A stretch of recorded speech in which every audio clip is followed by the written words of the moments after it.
special guest and person that I've come to really admire and enjoy. And Carla, it looks like you have got we've got quite a good group for you tonight. So I won't take up too much time. I won't take any more time of yours up. Without further ado, Carla, take it away. Have fun with it. All right, thanks, Sam. My name's Carla, and I'm an alcoholic. And boy, I'm what a nice surprise. Hey, everybody from my home group, Winners Attitude Adjustment Group in North Hollywood, Studio City, and Valley Village. We can't decide, but so if you're ever out here in person and we're live again, come see us. Right now we're on Zoom 7 days a week at 7 a.m. and I'll put the info in there in case you want to come visit us. We're a lively group and we love alcoholics, and I want to thank you, Sam, and I see a few friends from Tennessee out there too. So hi, you guys. Thanks for having me, Sam, and it's good to see you. And this is one of my favorite articles, and I just hope I can do it justice, because I just talk about it all the time. And the way I was reminded of it was in this book, Language of the Heart, which is a collection of articles that Bill wrote for the Grapevine over time since the 1940s. You know, when he talked about the backdrop to the traditions and, you know, all that went into the thinking about how to, you know, formulate them and solidify them for the fellowship. And then the way that I came about these articles, again, I had read them when I was younger in sobriety, and certainly the term emotional sobriety came up, but I guess I'm going to talk about it in the context of when I was about 21 years sober, coming into my 20s. And incidentally, he was like 23 years, Bill was 23 years sober when he wrote this. So he was coming to a new level of awakening, really, because and I got to say this too, you know, we always talk about, when we talk about Bill Wilson and Dr. Bob, Bill Wilson kind of gets the short end of the stick when we talk about what an egotist he was. Sometimes he has that reputation just because he was a doer, you know, and he was out there and he was visible, and he could be a power driver and all of those things, but all of those things that sometimes he was criticized for also were the driving force behind getting any of this stuff done, you know, for our fellowship as a whole. And when after reading this letter and hearing him again, and I think I've often thought, if I was doing what he was doing, I'd have been depressed sometimes too. You know, you can't see where you're going. You got nobody to call, you know, you got nobody walking ahead saying, you know, we have just a multiple of meetings and people to call and everything. And so I think what a road that guy walked, especially when, you know, and I've said it myself, like early on, well, I didn't get sober for this, you know, and he and Lois were like homeless for 2 years. You know, when he had a couple of years of sobriety, every 2 weeks they were living in somebody else's couch or guest room or something. And so when we're talking about in terms of emotional sobriety, all of that has come for me. It's not a separate thing. It has come as a result of taking the steps, but in so taking them has sometimes, you know, you go along, or I've gone along, and then like, whoa, the bottom drops out, and then we're going to learn like a whole bunch more, you know. Like some people call it a second surrender, but that doesn't really, I don't identify with that as much. I think for me, it's been a continual surrender, and I'm not sure if maybe maybe misunderstanding what they're talking about or something, but my journey into really being a human being, and when I look back after having, I mean, I even had spiritual awakenings before I got sober, and way before I started drinking, but I couldn't have anything real, you know, during the time I was drinking. But spirit has always been in me, and in us. It's the human condition. But in sobriety, as I started to be able to come around and take these steps, I started to grow up a little bit. And sometimes, you know, in the beginning, I'm looking at it from the beginning side, it seemed wow, some of the spiritual awakenings, like, wow, I paid rent more than a month in a row. And I got to tell you, the process that brought that about felt brilliant to me. I've had spiritual awakenings where at a cellular level, where it literally felt like a nervous breakdown. And like I was having a nervous breakdown. And I always thought I coined this, but I've heard other people say it. So, all right, it's, you know, it's just out there. And that's that many of my spiritual experiences have been preceded by that nervous breakdown. But a lot of this for me seems like it's just been about growing up, you know, really about growing up and becoming a real human being. And and I like that because it keeps my feet on the ground. Um, uh, there were a couple of things I heard early on when I first got sober, and one was you can sober up a horse thief, and then what you have is a sober horse thief. And then uh, in our in our seeking to become spiritually awake in during this process, just to be sure that we didn't become so spiritual that we're of no earthly good. And somewhere in between, you know, that's where I found that I want to live. And I can be a little bit on the intellectual side too, where we learn this, you know, we learn the mechanics of, well, I might out of the big book, we learn the mechanics of taking the steps, and then we have a little bit of an experience. And I don't know about you, but then I sort of start to think I know something. So I try to engineer this thing and control it a little bit. And then I find I got to surrender that. And little by little, I've hopefully grown up. And there have been some things that have happened in my sobriety that early on, well, I'll just put it this way. When I finally got here, I had to drink after 89 days, and then I got to stay. So since September 25th, 1987, I haven't had a drink of alcohol. And the obsession to drink alcohol was lifted about 9 months after that for me. And some, you know, life happened. I mean, there was some wreckage of my past. My daughter, you know, was in big trouble. She was 11 years old. She needed treatment. She, you know, it took from the time she was about 11 till she was 23 for us to right that ship. I mean, she was in big, bad trouble. I had been a bad drunk, and I caused a lot of damage, not just with my daughter, although she was the one I was mostly focused on and the most dependent on me, but my family too. But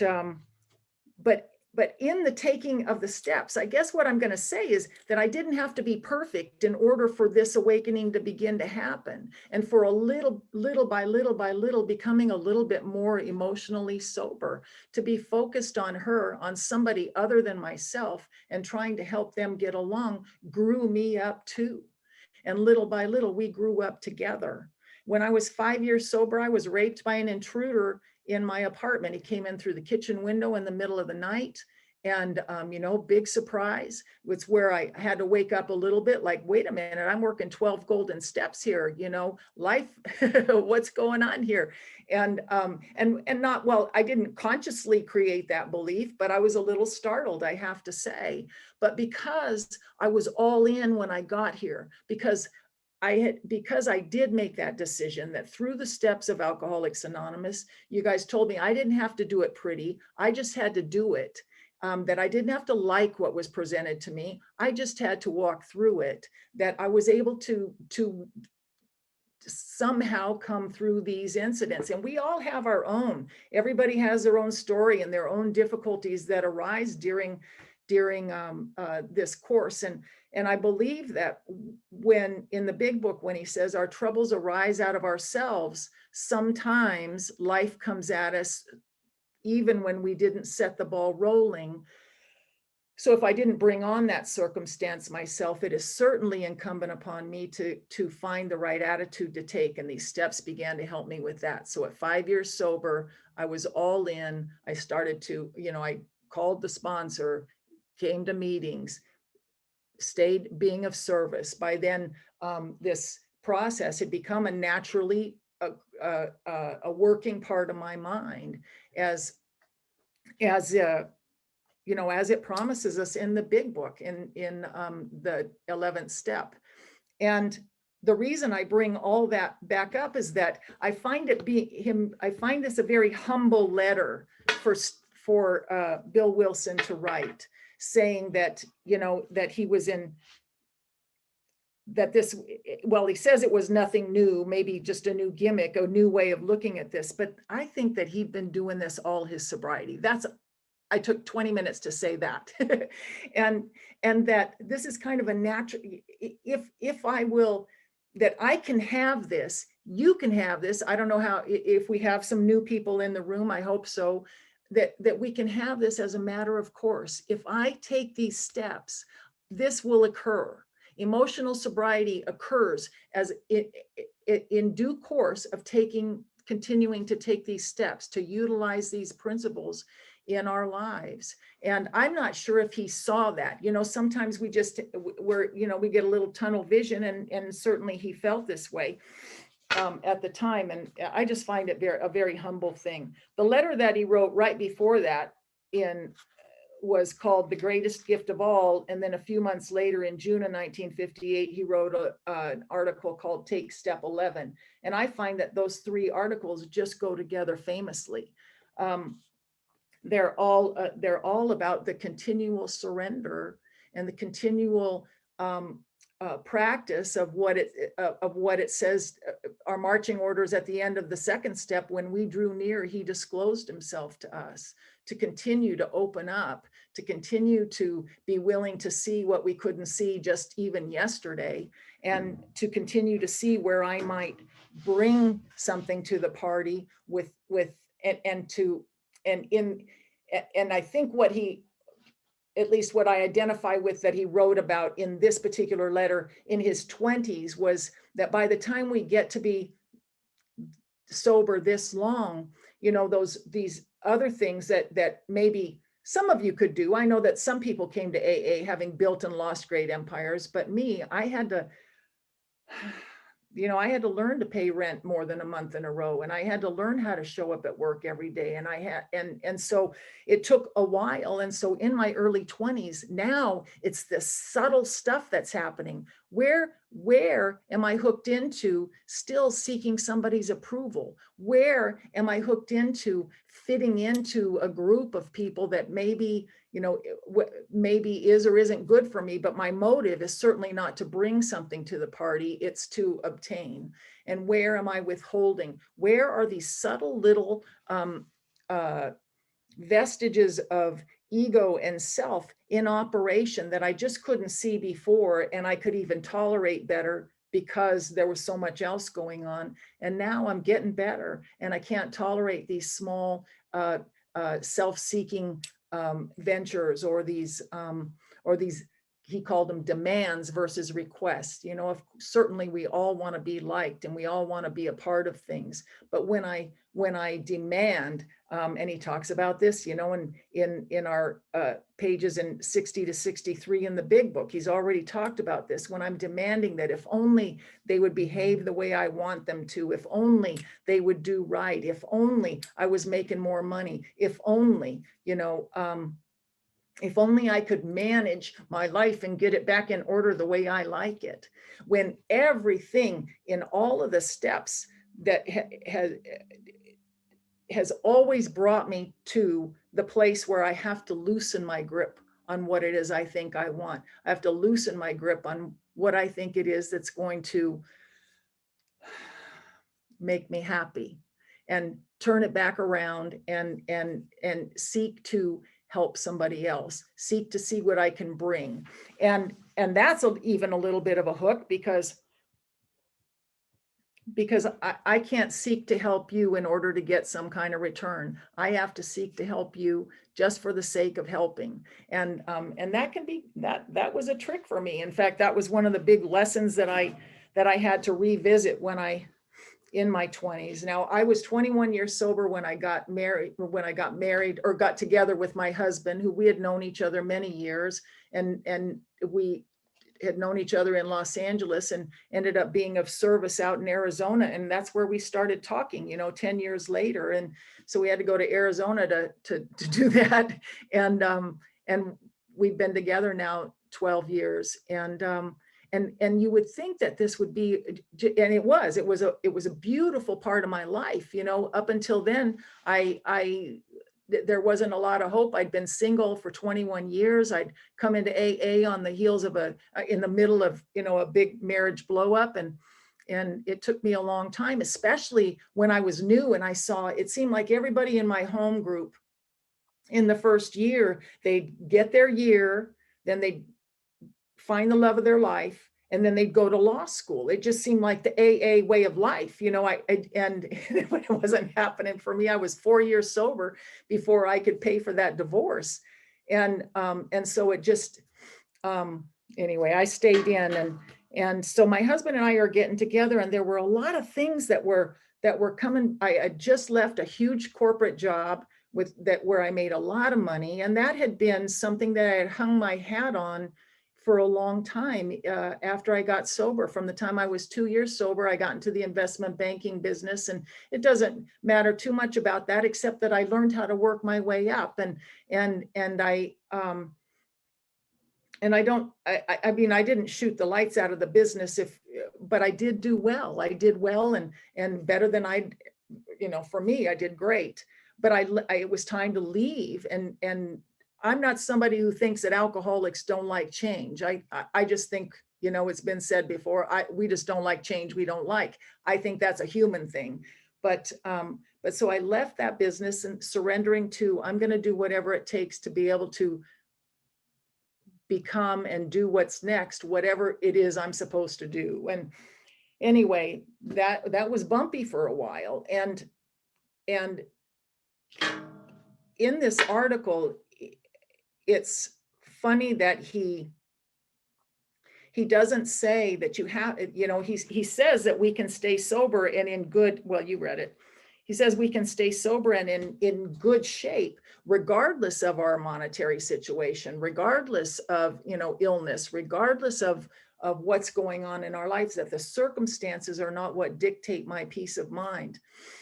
And I believe that, and I knew that intellectually, and I had also had many experiences that prove that. But here comes another level, like the ground falls out again. And what I thought was going to happen when I left that big job was a little bit different than what actually happened. So I left this job, and I was unemployed for quite a while, and I was ready for that. The fear of insecurity or the fear of financial insecurity had left me, and all of that stuff. But it was getting a little dicey, and I took all these odd jobs, and I was really kind of treating it like an adventure until then he and I got married, and there were some feelings that were coming on that I didn't understand. And learning how to live with another person was certainly another surrender, even when I liked what was going on, even when I was grateful for what was going on. And when I picked up this letter or this book, and I found this letter in it, I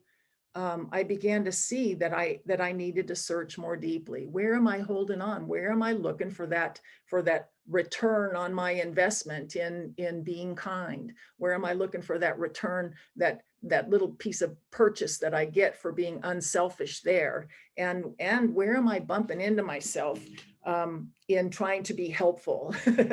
And the big lesson I learned in that was, you know, one of my odd jobs turned out to be, after a couple of years, I got this job at Home Depot. And I know it was ordained for me to get it. The way I got it was the way that a lot of us talk about, you know, the right circumstances, that you get the phone call, they tell you they're not going to hire you, and 2 days later they call you and they hire you anyway, and they let you pick your own hours, all of that kind of stuff.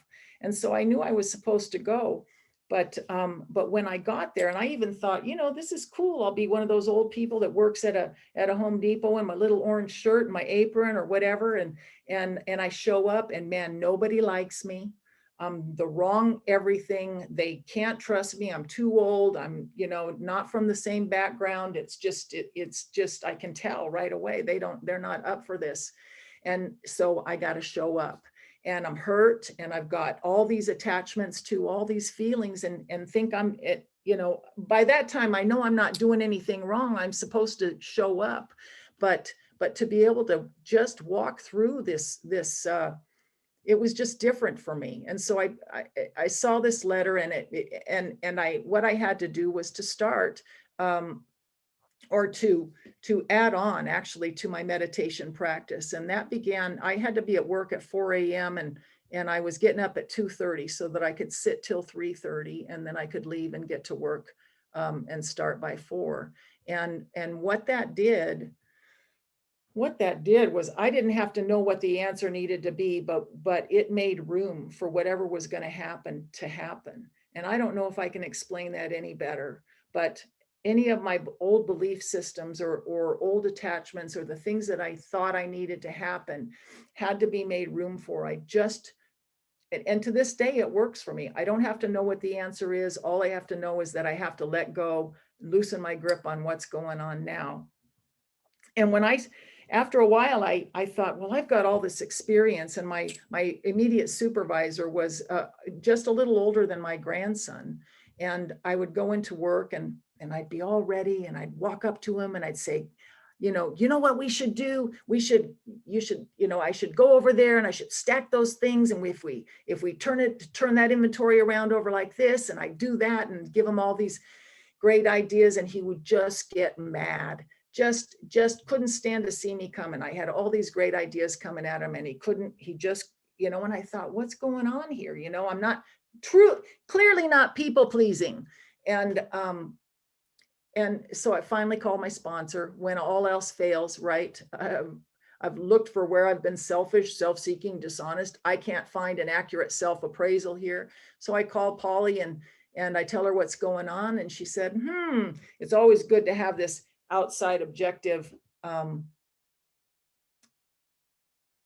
voice. And she said, listen, she said, it sounds like, you're trying to make your bones. And she said, you've already made your bones. You're not there to make your bones. You're there to help him make his. And this ever so slight shift in perception, this ever so slight shift in attitude and approach. I went in the next day to see asking him what I could do to help him. And then he'd tell me, and then I'd go do it. And it was really weird. It worked, And I worked there for another couple of years, and he was more than happy to help me do what I needed to do. I went on back to school, and I got into built my own little business doing something else. But these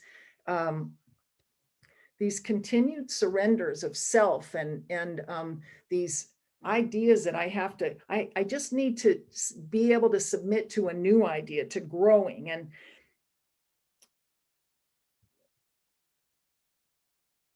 using spiritual principles, of course, humility runs through all of it. I have to just be willing to say, I don't know, and ask somebody else for help, but also of surrender and confession of shortcomings and making amends and taking corrective action and all of these things at work.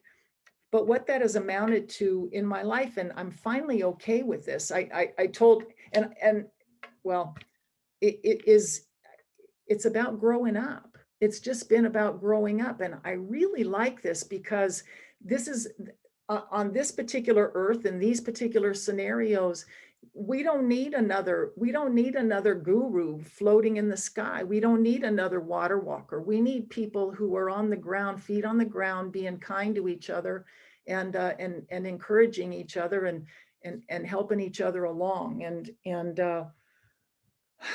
being responsible. The best way that I can teach anybody anything is to be an example and to take care of my business. I don't know what's good for other people, and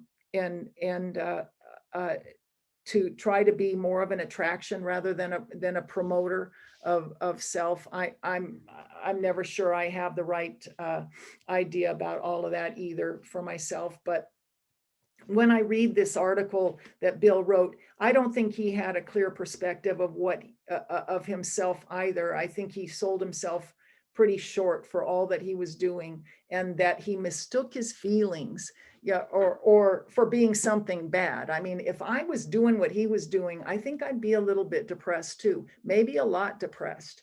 Sometimes when the circumstances around you don't match the way you feel.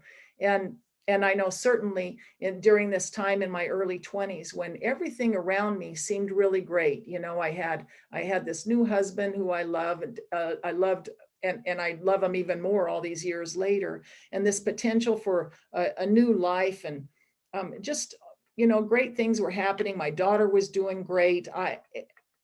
Circumstances were terrific, and I wasn't feeling so good. But once I glommed on to these small little, these small subtle pieces of self that needed to be continually surrendered again. What I want, what am I in here for? What am I reaching after in this relationship? When I'm sponsoring somebody, how much help am I really giving them? How am I, am I really laying down the tools of AA, or have I got some idea about what I think their life is supposed to look like? And when I expect too much,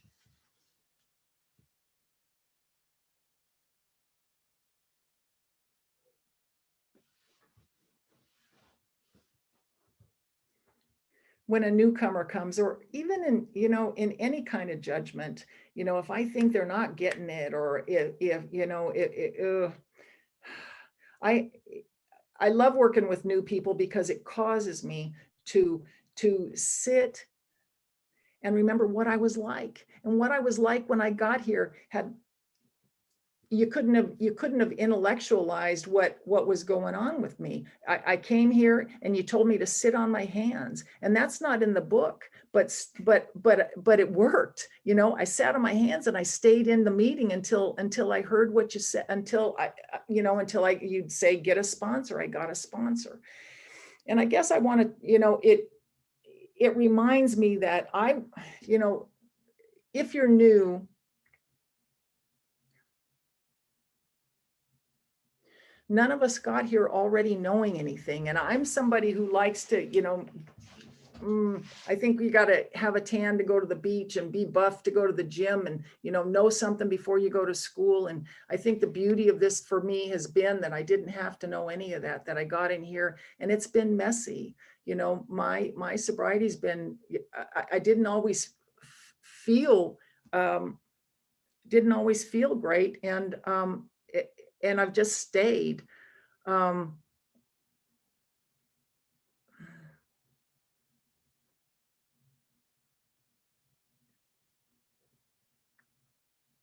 We talk about emotional sobriety, though, as if it's something that comes from somewhere else, and it's all been hooked into the practice of the steps. And practicing step 11, I'll just talk about this a little bit,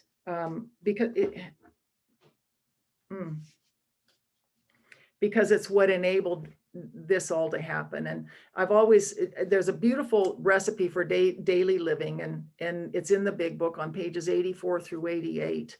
And it says, we commenced this way of living as we cleaned up the past, and so after we've gotten to the 9th step, and we've had some experience, and we've come to trust the process.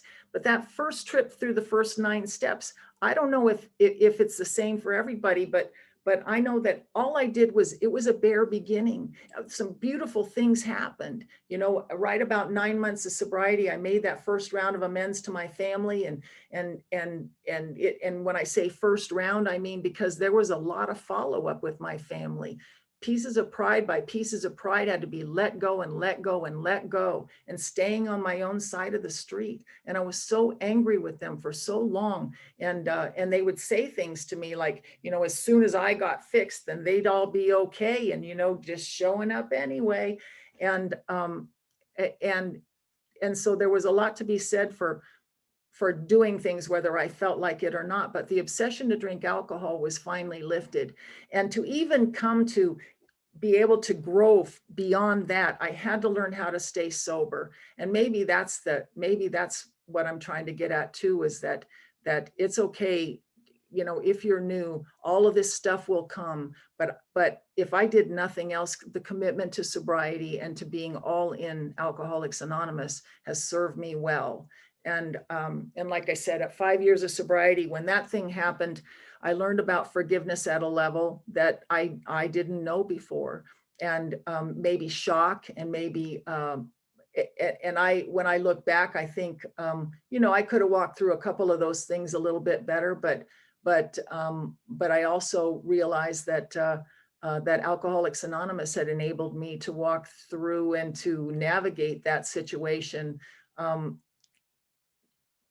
pretty well, because of Alcoholics Anonymous and getting,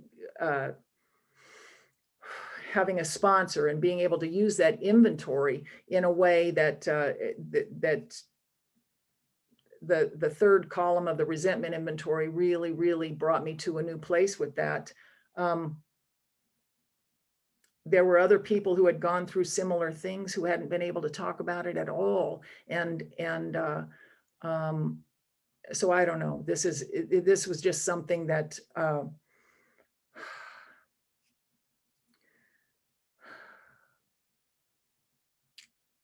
that I had to digest, and the forgiveness, I got to tell you, I learned about French press coffee this afternoon, and I don't know if you've ever had it, but don't do it. Anyway, the process of going through the steps has been the training ground for this letter, and I don't know any better way to say it than that. But but learning how to stay sober, coming in, expanding, continuing to allow my 11th step practice to expand, yet stay in the context of the 10th step. 10th step keeps my feet on the ground. Step 11 keeps me connected to this power that I don't understand, I can't comprehend or define, and somehow turning around and learning to be of service to somebody other than me, not just alcoholics, but to be a citizen of the world as well, has it provides the training ground to be part of the world without having to be perfect in it. I mean, we're all in the process of growing up, and somehow this power uses me, even with my imperfections at the time, to move along with the world, going into the next thing, whatever that is, rippling out to be helpful to maybe somebody. Anyway, I think I think maybe I'm here to hear you guys share tonight, and maybe I'm not the greatest example tonight, but if you're new, the continuation of coming in here, learning to trust the process of the first 9 steps, and then continuing it in step 10 and growing it in step 11 and sharing it in step 12 has brought about emotional sobriety for me. And again, I think that these are very humble letters that Bill wrote. I don't think that he had the ability to see himself in any kind of good perspective. He had done so much for so many, and just didn't feel like it. So I guess maybe the point is, I don't always have to feel like I'm liking my life in order to be okay in it. That life is that AA has helped me to live this life with reasonably and happily with unresolved problems that I don't have to know, and that I don't, that things can be upside down, and even things like grief and hardship are not necessarily because I'm working a bad program, but that because I'm working a program, I can navigate through them. This has allowed me, it's given me the foundation for living a real life. And I think sometimes, I know that I certainly had gotten that backwards, that Alcoholics Anonymous doesn't remove the problems in my life. It just allows me to live one and to go be a citizen of the world. You've enabled me to go out and vote, but you don't want me coming in here and telling you how I vote. And you've enabled me to go out and worship and grow spiritually with whatever spiritual tradition I choose to do. But you don't want me bringing it back in here and endorsing any particular kind, right? And isn't that the beautiful irony? And you've enabled me go make a business for myself, but you don't want me bringing it back in here and promoting it in here. You know, Alcoholics Anonymous has been a means, not an end. It's a means for becoming a part of the world at large and tethered to Alcoholics Anonymous. And so I think I'm going to stop there, and I really would love to hear what you guys have to say. I'm sorry for the stilted talk tonight. I feel a little bit frozen, but thank you so much for letting me talk on this letter, Sam. It's a beautiful book. Language of the Heart is just magnificent. And anyway, thanks a lot. Oh, thank you so much, Carl. That was so beautiful. I love that. What have I got my hooks into? It's so easy to just tell, like, what have I got my hooks into right now? So this is the way we kind of do this. Can you see everybody on the screen? You see that obviously kind of looks like Hollywood squares. So Yeah. Can you want to pick a couple people? Okay. Nobody ever raised their hand. So why don't you pick 3 or 4 people, and then we'll open it up, see if we can get some people to raise their hands. Great. Okay. Let's see. Well, I'm going to call on one of my favorites right off the bat, and that's Steve Lee. I see you there. Hey. Oh, thank you, Carla. And hey, everybody, Steve Lee, alcoholic. And you know how much I love and respect you and love Doug. And so when I knew you were going to be on here, I absolutely was going to join in tonight. But I love the things that you talked about. And I guess quickly, the thing at the end, I'd heard a story lately that's really, it's a little off color, but it's really resonated with me. And you talked about that this emotional sobriety and the steps isn't an absence. It doesn't remove the circumstances of my life necessarily. It changes my relationship to them, I think. And so there's a story of this guy that was a very senior executive at a Fortune 500 company that did a wonderful job and well respected by everyone. He only had one problem. It seemed every week when he went in to give his report to the CEO, he would wet himself. And he was terribly embarrassed by this and humiliated. And after about the 3rd time that happened, the CEO, who was a very kind and compassionate man, said, "We're going to set you up with the company psychiatrist to help you with this problem." And the next week he came back and he went to deliver his report. And again, he wet himself in front of the CEO. And the guy said, "Well, obviously you didn't get a chance to see the psychiatrist." And he said, "No, I got to see him." And he says, "Well, I'm sorry, he wasn't able to help you with your problem." And he said, "No, he helped me." And the guy said, "Well, man, you just wet yourself again." He said, "Yeah, but I'm no longer embarrassed about it." And I think that what happens is I work these steps and God solves my problems. I don't solve them, and they don't get solved in the way that I might identify or expect, and they get solved in a roundabout way. And anyway, I just loved what you shared tonight, and it's always wonderful to see you. Thank you for calling on me. Thank you, Steve. And if anybody would like to share, just raise your little hand there out of reactions. Let's hear from Terry K. I see you. Terry? There.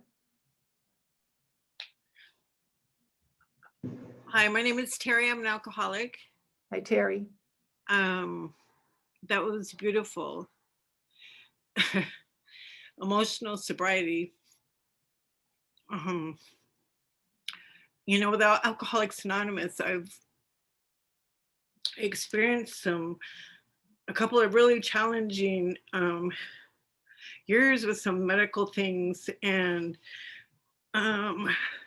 without going through the steps and having some emotional sobriety, I've been able to walk through these things with most of the times with grace and dignity. And I've been able at times to call my sponsor and say, you know, I don't feel like I'm being supported by God, Buddha, the fucking universe, I'm sorry, or anything. And but I don't have to drink or get loaded. You know, I can walk through these things and I can question my higher power, you know, what I believe in, and I can still be here. And to me, that's huge. And I can still reach out to other people and be of help to them. And sometimes, you know, of course, I can get into that little bit of self-pity. Why is this happening to me? Or, you know, why am I going through all of these hard things? And, you know, all I can think is that for me to be able to walk through these things and to not have, and to be able to stay sober, I can be there for the next person who maybe it happens to, and I can share with them honestly how I got through it. I don't have to paint a rosy picture that everything was roses and it was so easy. I can be honest about the struggle, and without doing the steps and without having a spiritual practice, meditating and prayer, I wouldn't have been able to stay here. So I'm just really grateful. Thank you.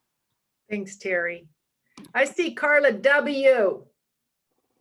Hey, Carla. Hey. Carla, alcoholic. I love you. Thank you for sharing. And I want to thank Kimberly, my friend in Nashville, for reminding me, inviting me to this join tonight. And I may have to drop off to join my home group at 7 p.m. So I love you. And I just want to say that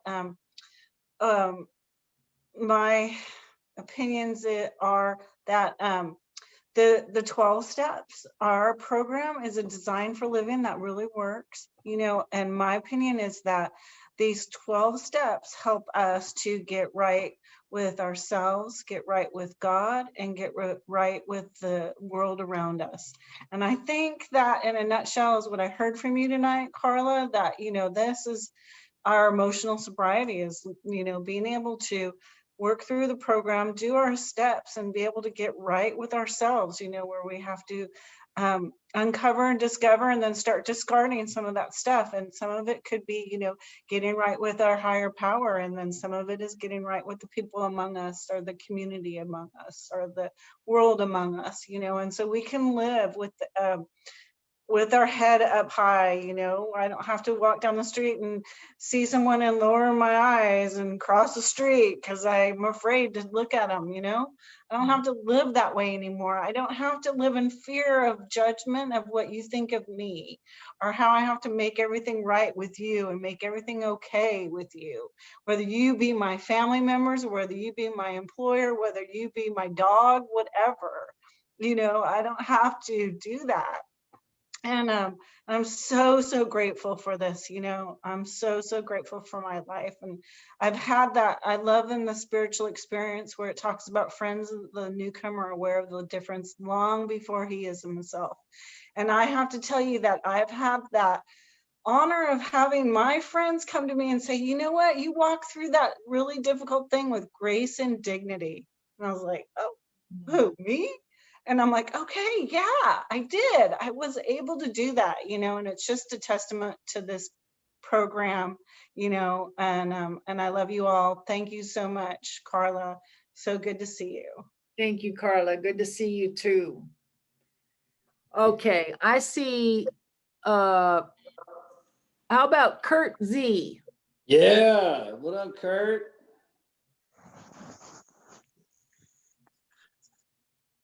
Hey, thanks, Carla.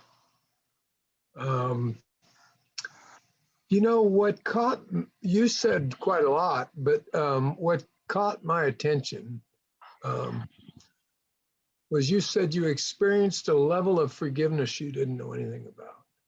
And you also said something about the 11th step, expanding on this 11th step. And that just both resonated with me, because there was something, you know, in his writing, you said, you know, I said something in this meeting one time. I said, I don't think he had a lexicon for really what happened to him. Mm-hmm. I think, you know, and we're just developing that. I think that's really what's happening. And there's a part that says, I suddenly realized what the matter was. And, you know, I talked about this before because for me, the reason this has such an emphasis with me was that sudden realization wasn't just an idea that popped into my head.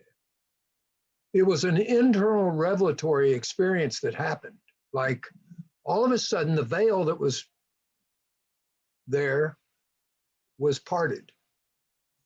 And I had access to something that I didn't have access before, but was in me, unbeknownst to me. The book calls it the unsuspected inner resource. So there's another little thing I said, this is out of another book that talks about, can I read something real quick, Sam? Says, this is an important paradigm for people in AA. If it happened to the founder, it could happen to anybody. In one of his letters to Father Dowling, Bill W. writes about his depression. And he says that one day he realized that he had an enormous investment in pleasing people, in being acceptable to everyone. The next day, he was cured of his depression. So, I mean, that realization, you know, here's the emphasis again from another guy's perspective. That realization, this is what he says. He says, I was especially struck with this because it responds to my understanding of how these three basic instincts of the child work once they are fossilized into energy centers around the instinctual needs for security, power, control, affection, and esteem. The latter is what Bill W. calls prestige. The emotional energy center was hidden from him until the moment when in some way he realized there was more work to be done and he was open to deeper revelation. Mhm. So, I mean, you know, we kind of had a conversation about this today about the 11 steps, sought through prayer and meditation to improve our conscious contact. And the conversation went like this: sought through prayer and meditation, if we change that to methods, those are two methods to improve our conscious contact.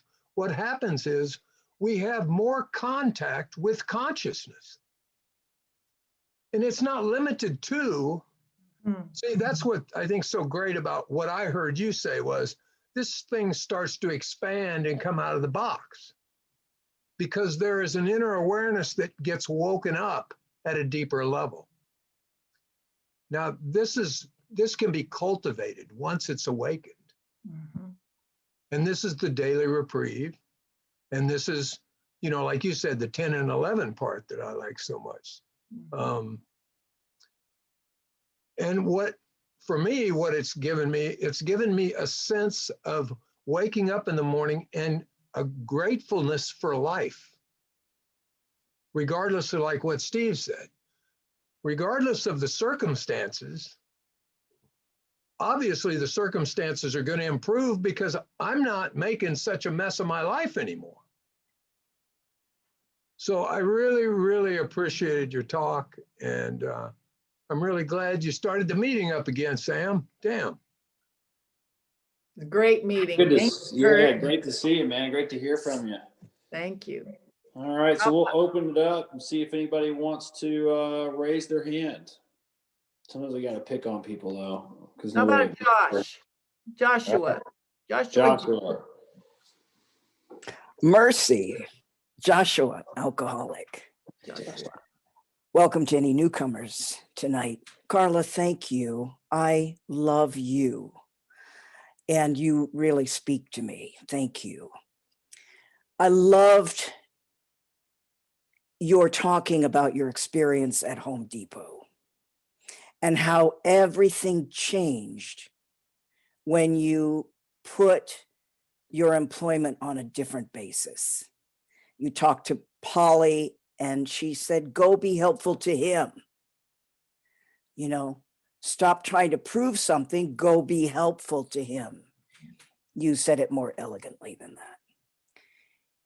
And that reminds me of the portion of the letter we read tonight, which said, Bill Wilson says, my stability came out of trying to give. And that's right, giving rather than getting. will become our principal aim. And that's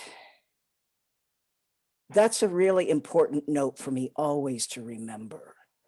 You know, if I'm trying to get something, I'm desperate, I'm self-seeking, I'm anxious, where's mine, versus that effect of looking to see what I can give. What can I bring to this thing? And that changes my attitude. It changes everything in my body. What can I give rather than what can I get?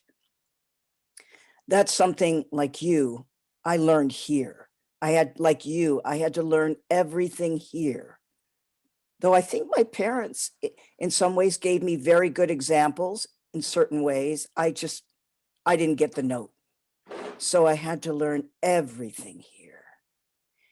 And I loved how you talked about your first pass through the steps, the first pass. And that's like clearing just the top layer. And that spoke to me. I remember that too, that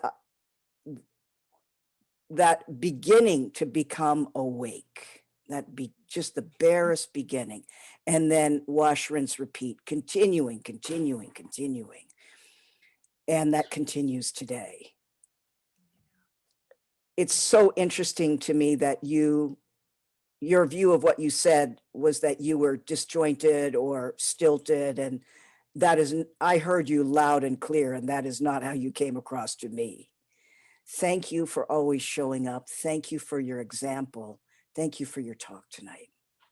Thank you, Josh. I see Gary down there. Gary. Thank you, Carla. I think I love this meeting, and I try to show to it every once in a while. And I listen to all these wonderful people in here that are sharing things like you did and making it so clear in that.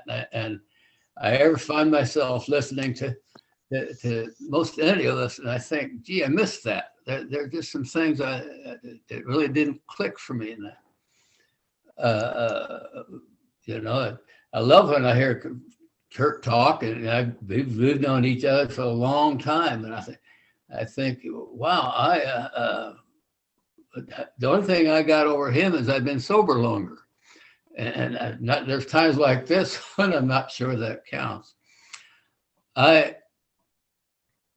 was thinking of, well, I guess mostly I was just relating. I can't think of anything particularly that entered my mind. My emotional sobriety, I guess, has been this past year or so muddled, not because I haven't been trying to meditate and pray and do all those things. We lost our oldest grandson a while back, and he's the one we paid the most attention to because he was the alcoholic, and I had promised him when he was 15 years old, getting kicked out of school for being drunk, that I could see the writing on the wall, and I told him we would do our best to keep him alive as long as we could. And he died here at 40 years old this last year, and that kind of enters on my mind because I knew then there wasn't really much I could do for an alcoholic to keep him alive. You know,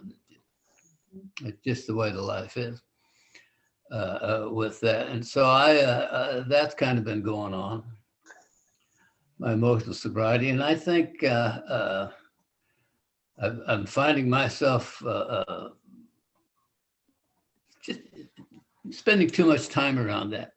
My prayer and meditation has always been difficult for me. I try to sit down and do it, and my mind's liable to go anywhere.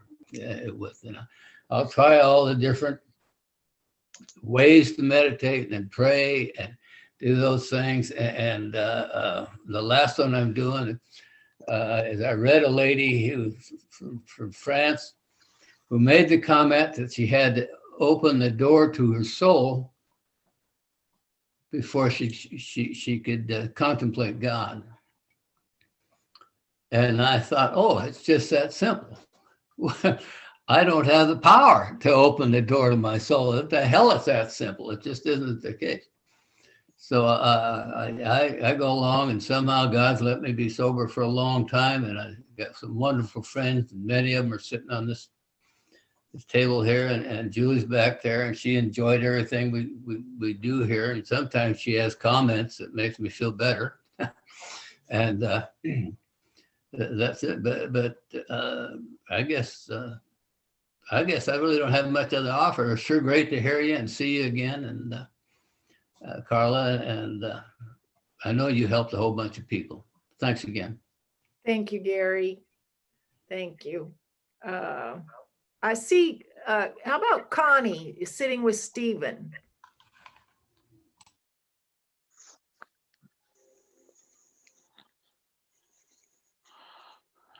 I appreciate that, but I think I'm just gonna listen tonight.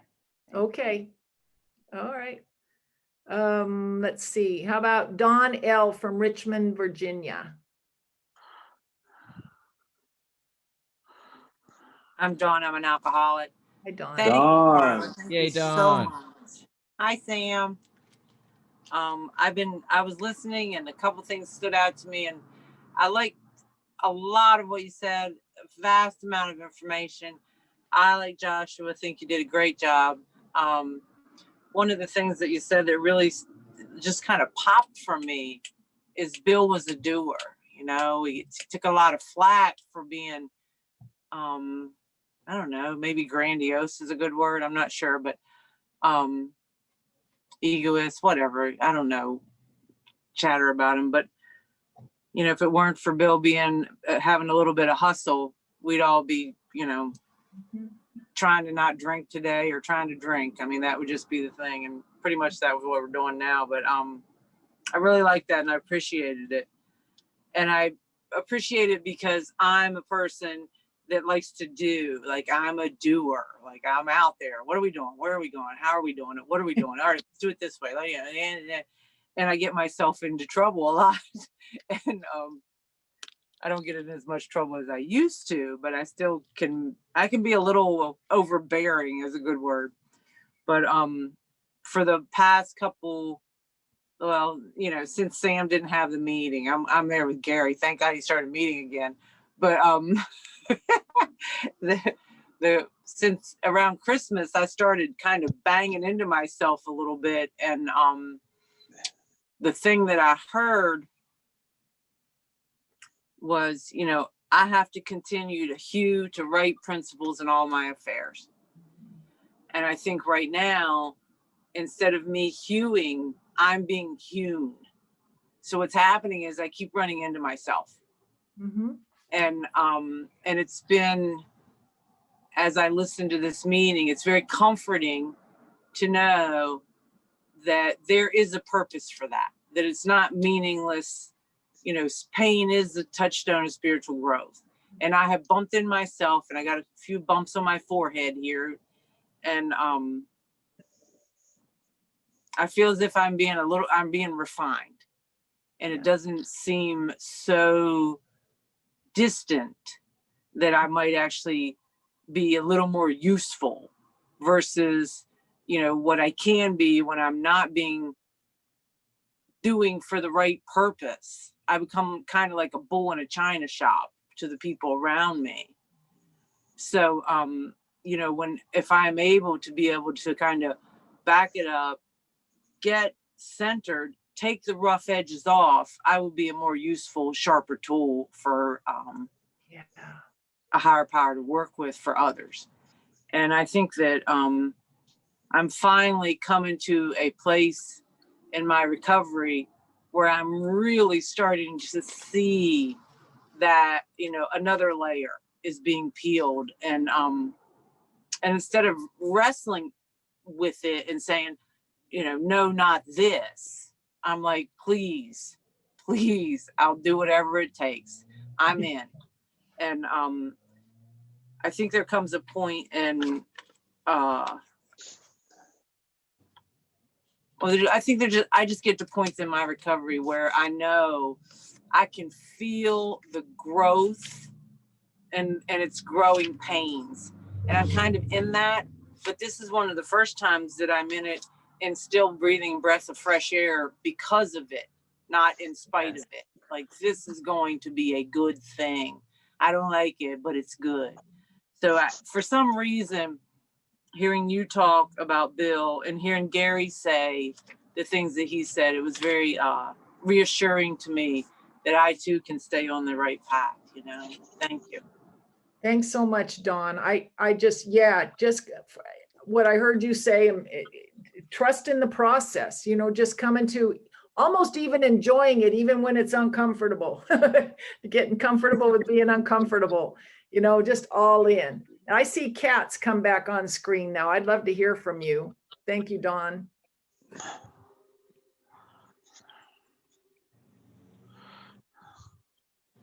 My name's Kat. I'm a real alcoholic. Hi, Kat. Man, Carla, you said so much tonight. And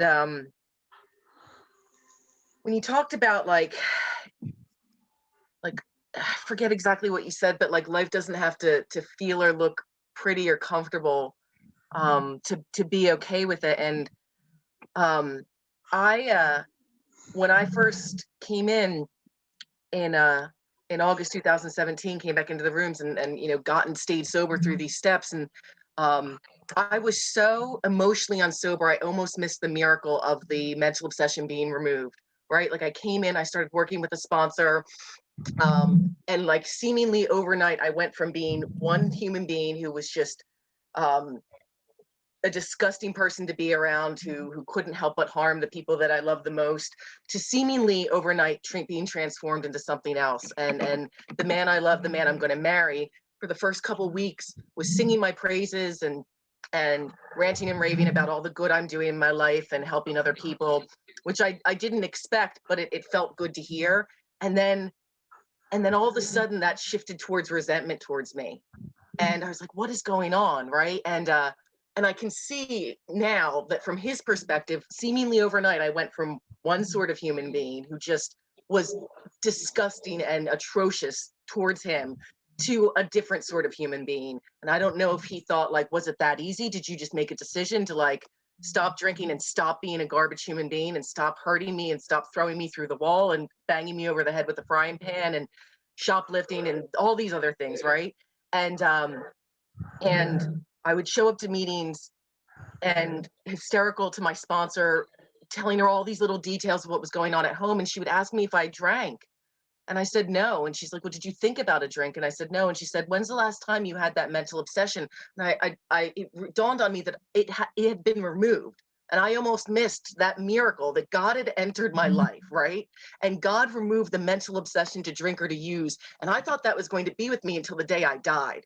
Like I thought you guys were going to teach me how to not drink, but that mental obsession would be with me until the day I died. And that's when I started to realize I had been having a spiritual experience and I almost missed it because of how emotionally unsober I was, because of my refusal to give everything over to God. I was being completely agnostic when it came to my romantic relationship, right? And I missed it. And I was so not that I thought sobriety was enough, right? Like I gave Noah my sobriety, like now I didn't think all was forgiven, but I was like, at least just put the brakes on being mad at me again until I can get to step 9 and make amends to you. Like, what are you doing? This is not how this is supposed to happen. And instead of like practicing like all of these principles, you know, in my affairs, like at home, like accepting that, like, that he is where he's at, right? Having hope that things won't be this way forever, that our relationship might recover again a second time, having faith that God can take care of this problem. God solved my alcohol problem, but I didn't trust God to solve my love, you know, my love life problem. Having courage to try and talk to him honestly about how scared I was, being willing, being all of these principles, right, that I'm supposed to be practicing. I couldn't do that. And I was strangling this relationship to death trying to fix it. And I almost lost it by doing that rather than just giving it to God, right? And being uncomfortable. And because in my mind, it's like, I finally got sober and now I'm going to lose the thing that I thought sobriety was going to save, you know? And I did the most insane thing, not right away. Like I didn't suddenly realize that like I think Kurt had mentioned, like I didn't suddenly, the veil wasn't suddenly lifted, right? It took a while of me continuing to try and manage my relationship almost to death. But I left. Like I left not the relationship, but I left living with him. And now I live a block away around the corner. And we have a more beautiful, loving relationship because I was willing to like take my hands off the steering wheel, take my hands, from around the neck of this relationship with this man that I love. I was willing to not be comfortable, but accept being uncomfortable, right? Just enough to let God in and to start to manage it, right? I didn't know that it was emotional sobriety that I was struggling with, but I was finally able to just go with the flow of what God wanted. And if God wanted us to live apart and still be together in a relationship, that's what God wanted. Even though it didn't make sense in my mind that he was going to sort all these things out in his own time. And in doing so, I was able to be supremely more useful to people in AA and to other women who were struggling than ever before, right? And get out of my own way. And let his light and his love and his peace enter my heart so deeply that when I would show up for my relationship, I showed up a transformed person in a way that he was able to recognize and see, right? And that saved my, not just my life, but it saved this relationship with a person who was the first person who's ever loved me, unconditionally in a way that I felt so undeserving of for that first year of our relationship because I was drinking. And now I feel that I'm worthy and capable of receiving and giving love. And thank you so much for coming here tonight to share with us. Thank you, Kat. Hey, Carl, I think we got some hand raises. Yeah, Tate, I see Tate. Uh-huh.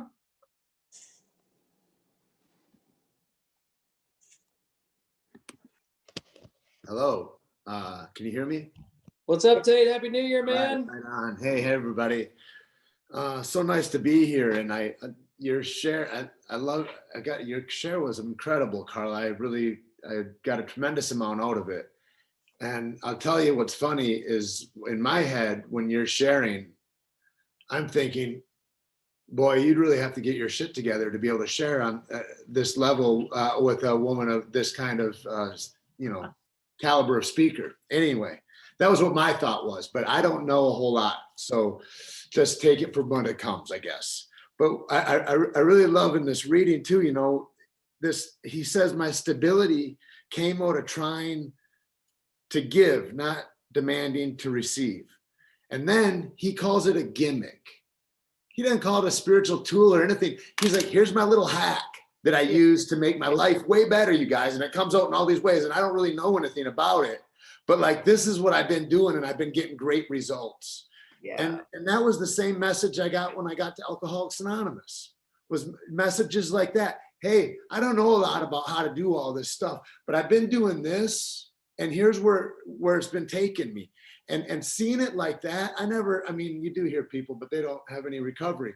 That, well, when I hear people say, well, you need to do and this and that, I never heard anybody with any recovery speak that way. But these other people touched my heart in a way that I can't give back enough for.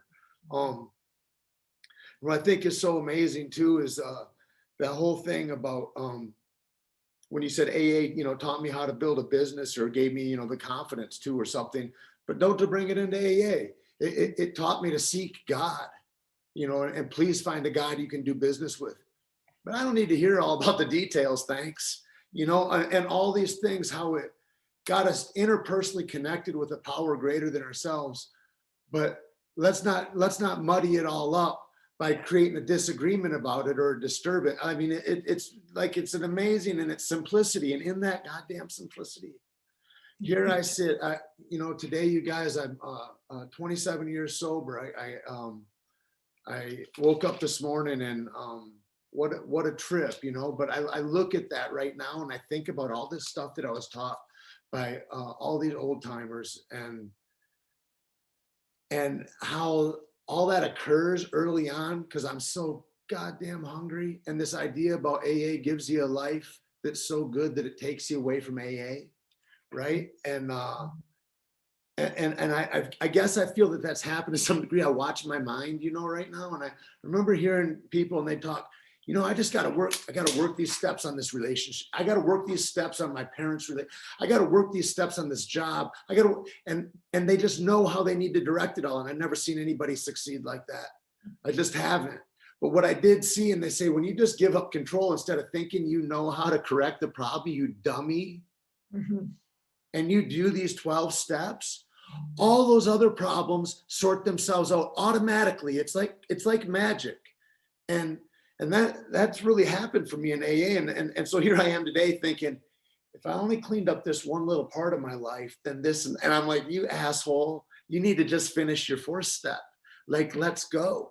All I have to do is, if I focus on my alcoholism, all that other stuff melts away. And I heard one of the most beautiful things, and I'll close with this because I want to hear these other people, is that this woman shared, and she said, I came into Alcoholics Anonymous with a bag full of problems. And I would nurture them and grow them and look at them every day. And then when I started to absorb myself with your problems and how you could get around your obstacles, all my problems died of neglect. And I just love that sentiment. And I really thank you guys and thank God for Alcoholics Anonymous, for my life, and for this meeting. Thank you, Tate. Happy anniversary. Happy anniversary, Tate. Daniel. Hey, Carla. Hey. Daniel, alcoholic. I love hearing you speak. Your words are so beautiful and real and exposed. What I love about these meetings is that, and what everybody else doesn't know that isn't an alcoholic and doesn't come to these meetings is people share so much more than their experience, strength, and hope. It's such a deep, intimate experience, listening.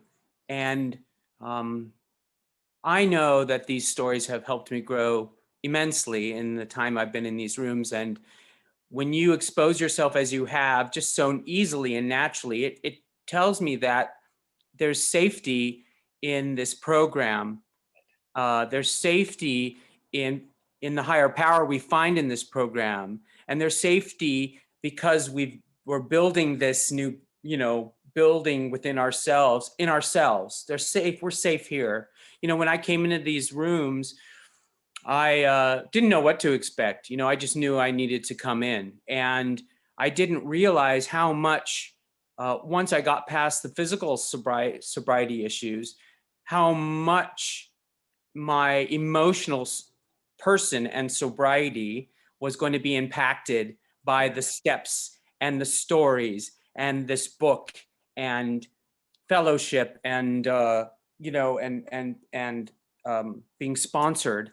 I came into this program later in life, but the little boy ran the show.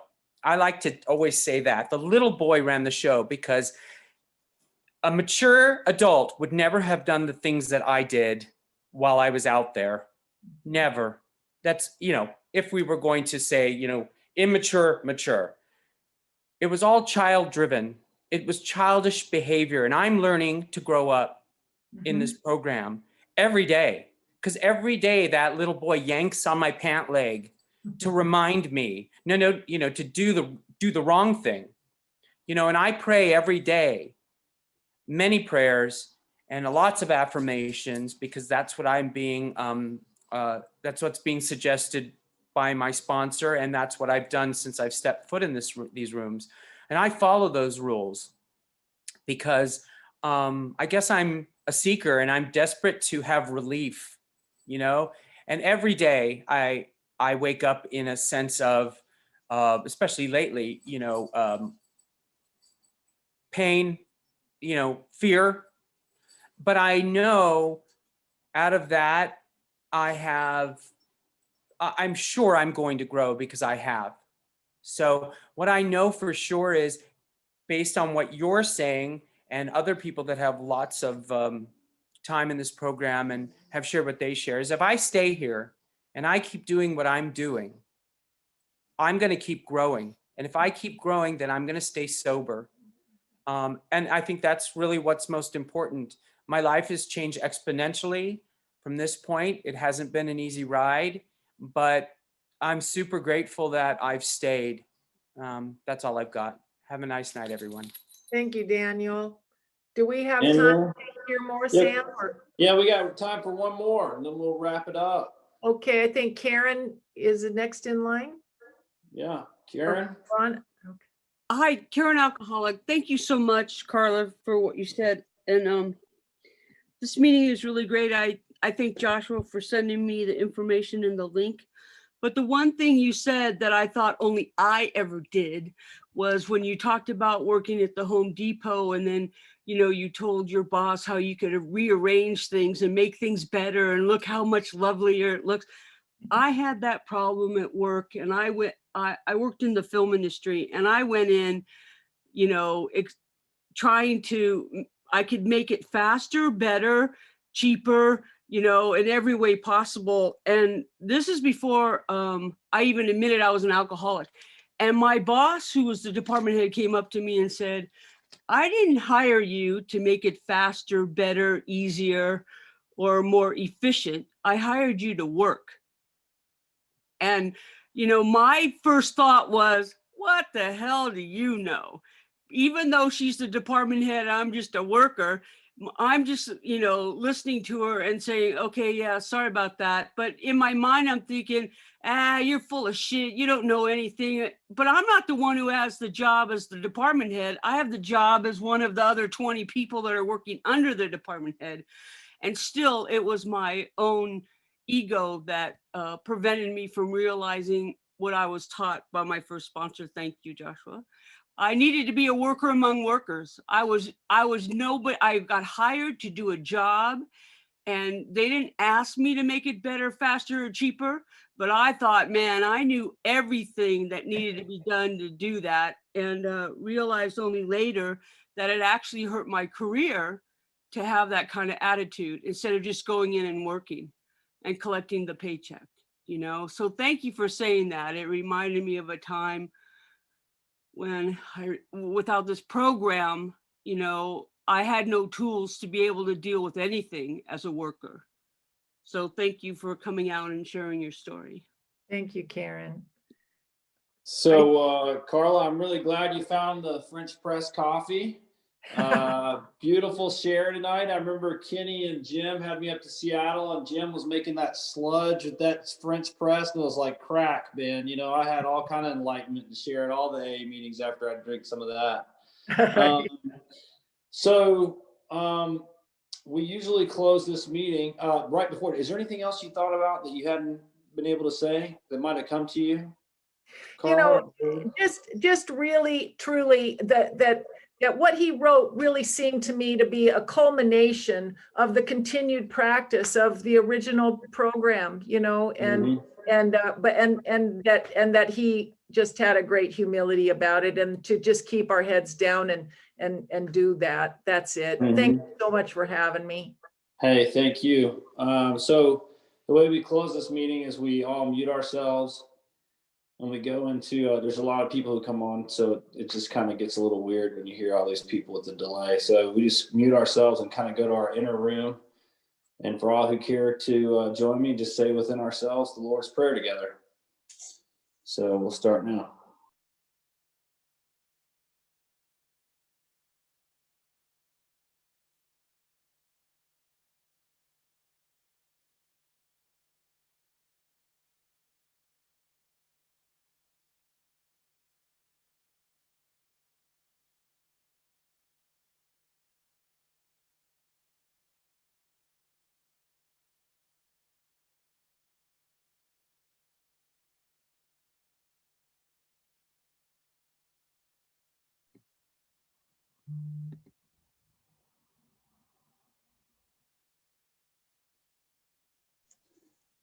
Beautiful share. Thank you guys so much. Thanks everyone for joining. Great to see everyone, and much love.